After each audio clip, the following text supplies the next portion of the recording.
जय श्री कृष्णा। राधे राधे प्रिय भक्तों, आप सभी का जीवन सदैव सुखमय रहे। श्री राधे कृष्णा की कृपा दृष्टि सदैव आप पर बनी रहे, इसी कामना के साथ में चलिए आज का वीडियो शुरू करते हैं। आज के वीडियो में श्रीमद् भागवत महापुराण के प्रथम स्कंद का 17वां अध्याय मैं आप लोगों को सुनाने वाली हूँ। अगर पीछे के 16 अध्याय आपने नहीं सुने हैं तो चैनल पर विजिट करके अवश्य सुनेगा। चैनल पर ऑलरेडी अपलोड हैं। इस मार्गशीर्ष मास में अर्थात मंगशीर मास में राधे कृष्णा की ये लीलाएं सुनने का, अपने आराध्य की ये लीलाएं सुनने का एक अलग ही पुण्य फल प्राप्त होता है। आपका जीवन सदैव सुख में रहता है। आपके परिवार में किसी भी तरीके का कोई दुख और तकलीफ से आप नहीं गुजरते हैं। तो चलिए शुरू करते हैं आज का 17वां अध्याय। तो आप लोगों को वीडियो में आगे बढ़ने से पहले चैनल को सब्सक्राइब करके कमेंट बॉक्स में लिखना है जय श्री राधे कृष्णा। और आज के अध्याय में हम सुनेंगे महाराज परीक्षित द्वारा कलयुग का दमन। सूत जी कहते हैं, सोनक जी, वहाँ पहुंचकर राजा परीक्षित ने देखा एक राजवेशधारी शूद्र हाथ में डंडा लिए हुए है और गाय बैल के एक जोड़े को इस तरह पीटता रहा है जैसे उनका कोई स्वामी ही न हो। वह कमल तंतु के समान श्वेत रंग का बैल एक पैर से खड़ा कांप रहा था तथा शूद्र की ताड़ना से पीड़ित और भयभीत होकर मूत्र त्याग कर रहा था।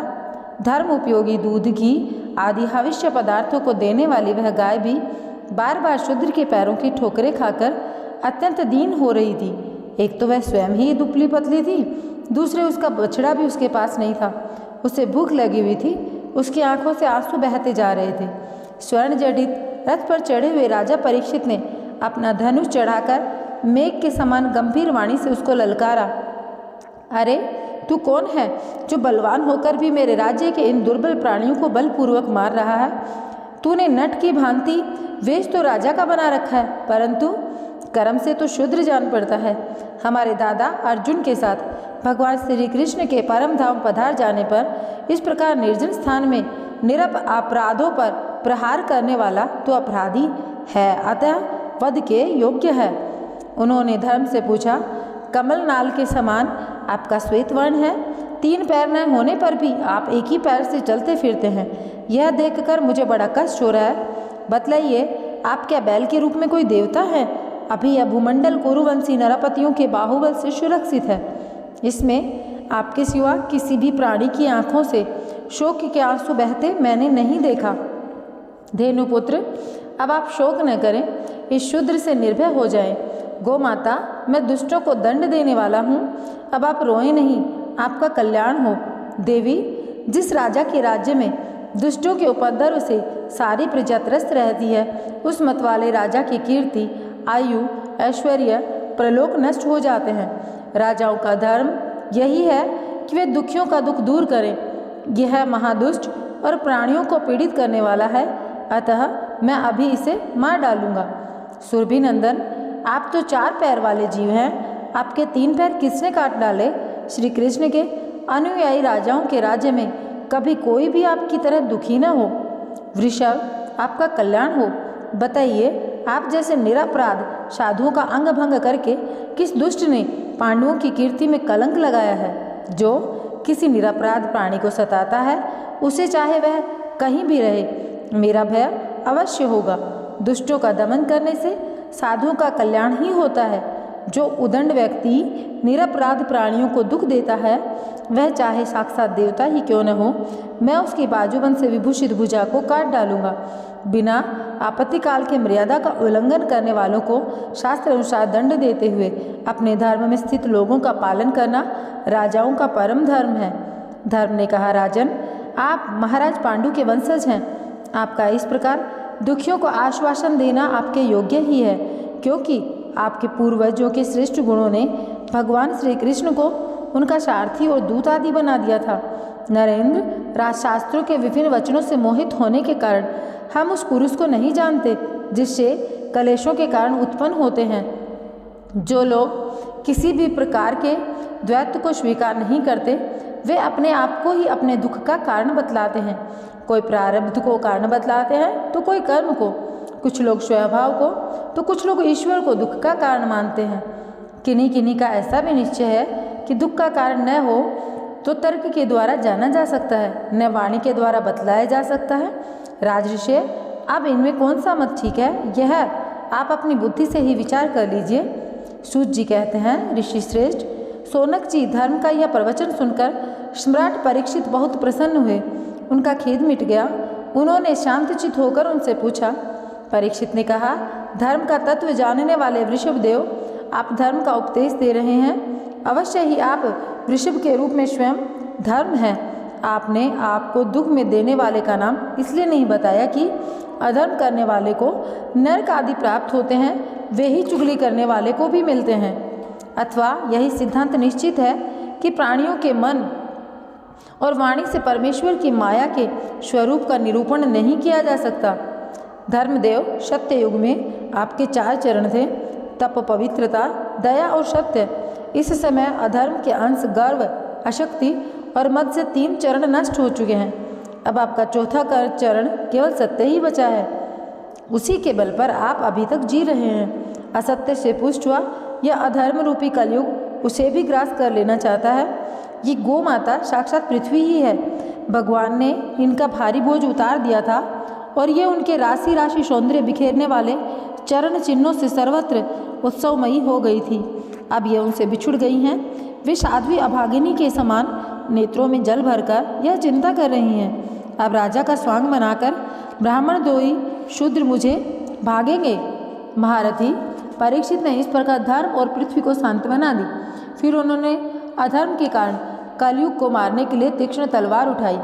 कलयुग ताड़ गया कि ये तो अब मुझे मार ही डालना चाहते हैं। झटपट उसने अपने राज चिन्ह उतार डाले और भय विह्वल होकर चरणों में अपना सिर रख दिया। परीक्षित बड़े यशस्वी, दीनवत्सल और शरणागत रक्षक थे। उन्होंने जब कलयुग को अपने पैरों पर पड़े देखा तो कृपा करके उसको मारा नहीं, अपितु हंसते हुए उससे कहा। राजा परीक्षित बोले, जब तू हाथ जोड़कर शरण आ गया तब अर्जुन के यशस्वी वंश में उत्पन्न हुए किसी भी वीर से तुझे कोई भय नहीं है, परंतु तू अधर्म का सहायक है, इसलिए तुझे मेरे राज्य में बिल्कुल नहीं रहना चाहिए।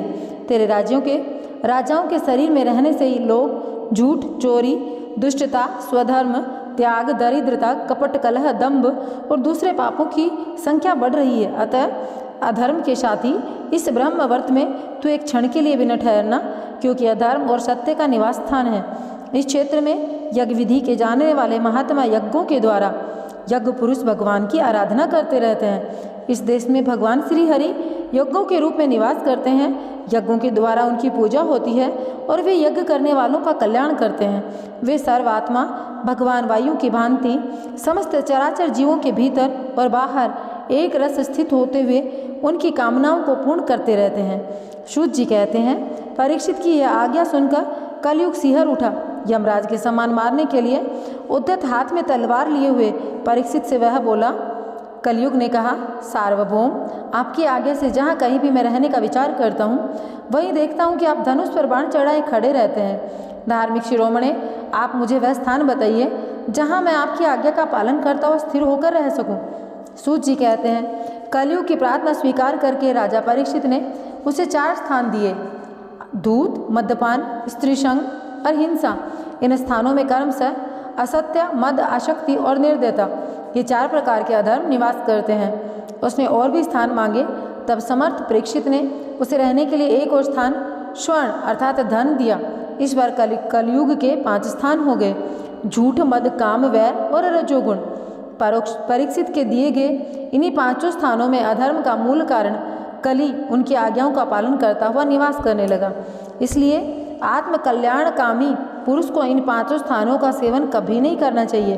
धार्मिक राजा, प्रजा वर्ग के लौकिक नेता और धर्म पदिष्ठ गुरुओं को तो बड़ी सावधानी से इनका त्याग कर देना चाहिए। राजा परीक्षित ने इसके बाद वृषभ रूप धर्म के 3 चरण तपस्या, शौच और दया जोड़ दिए और आश्वासन देकर पृथ्वी का संवर्धन किया। वे ही महाराज परीक्षित इस समय अपने राज सिंहासन पर, जिसे उनके पितामह महाराज युधिष्ठिर ने वन में जाते समय उन्हें दिया था, विराजमान हैं। वे परम यशस्वी, सौभाग्य वर्जन भाजन चक्रवर्ती सम्राट राजर्षि परीक्षित इस समय हस्तिनापुर में कौरव कुल की राज्य लक्ष्मी से शोभायमान है। अभिमन्यु नंदन राजा परीक्षित वास्तव में ऐसे ही प्रभावशाली हैं जिनके शासनकाल में आप लोग इस दीर्घकालीन यज्ञ के लिए दीक्षित हुए हैं। इति श्रीमद्भागवत महापुराणे पारमहंस्यां संहितायां प्रथम स्कंदे कली निग्रह नाम सप्तदशो अध्याय। तो प्रिय भक्तों, यहाँ पर सप्तदश जो अध्याय है अर्थात 17वां अध्याय जो है उसका समापन होता है। अष्टादशों अध्याय में हम अर्थात 18वें अध्याय में हम राजा परीक्षित को श्रृंगी ऋषि का शाप देते हुए सुनेंगे। तो प्रिय भक्तों, अगर आप लोगों ने अभी तक चैनल को सब्सक्राइब नहीं किया है तो चैनल को सब्सक्राइब करके वीडियो को लाइक अवश्य कर दें। मैं मिलूंगी आप लोगों से 18वें अध्याय में, लेकिन उससे पहले हम करेंगे श्रीमद्भागवत पुराण की आरती। देखिए, श्रीमद्भागवत पुराण का कोई भी जो अध्याय है वो आरती के बिना संपन्न नहीं होता है।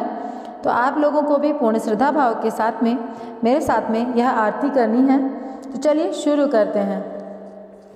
आरती अति पावन पुराण की, धर्म भक्ति विज्ञान खान की। आरती अति पावन पुराण की, धर्म भक्ति विज्ञान खान की। महापुराण भागवत निर्मल, शुक मुख विगलित निगम कल्प फल।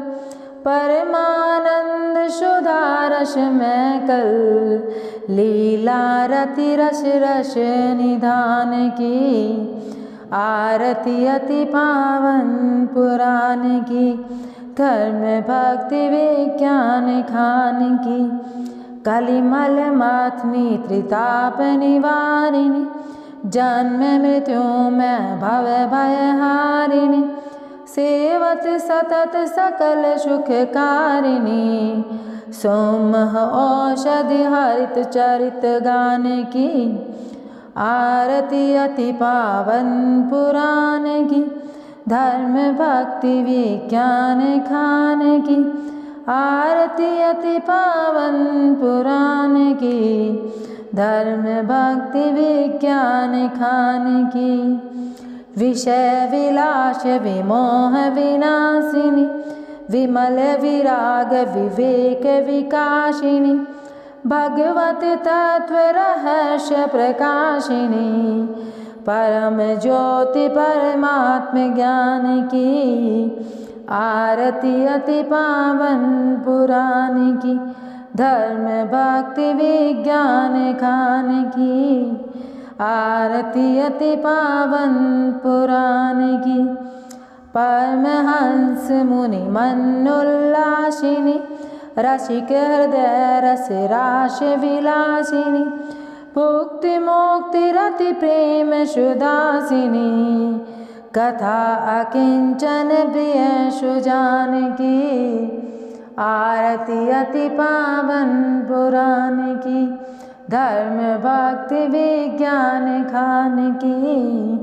आरती अति पावन पुराण की। जय श्री राधे कृष्ण। भगवान श्री राधे कृष्ण की कृपा आप सभी पर सदा सर्वदा बनी रहे और आपका जीवन सुख में रहे। इसी कामना के साथ में आज के वीडियो का समापन करते हैं। हम मिलेंगे एक नए अध्याय के साथ में। तब तक के लिए जय श्री कृष्ण, राधे राधे। आपको भी कमेंट बॉक्स में लिखना है।